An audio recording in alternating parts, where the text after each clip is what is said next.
রাজনীতিতে সম্মান দিলে সম্মান বৃদ্ধি হয়, অসম্মান করলে সে নিশ্চিহ্ন হয়ে যায়।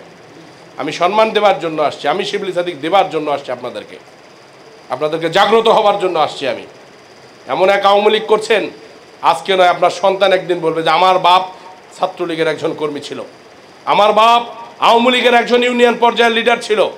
এই কথাটা যে কত বড় মূল্যবান হবে এই বাংলাদেশে, এটা আমি আজকের তারিখ দিয়ে লিখে রাখেন।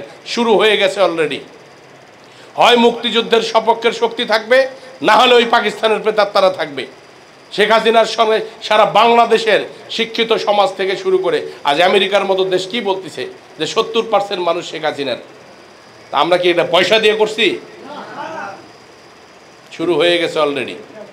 আওয়ামী লীগ করেন অনুভব দিয়ে, হৃদয় থেকে করেন, কখনো বঞ্চিত হবেন না, মনে রাখেন। আওয়ামী লীগ যদি ক্ষমতায় না থাকে, এই 15 বছরে একটা আওয়ামী লীগের নেতার বাড়িতে কোনো মামলা হয় নাই, কোনো হামলা হয় নাই, কোনো পুলিশ যায় নাই, এর চেয়ে বড় পাওয়া আওয়ামী লীগের আর কি হতে পারে? রাস্তায় যান, যেখানে যান, যদি খালি পরিচয় দেন যে আমি আওয়ামী লীগের, সেখানে কি সম্মান পাওয়া যায় না? বিএনপি আসলে কি সেই সম্মান দিবে?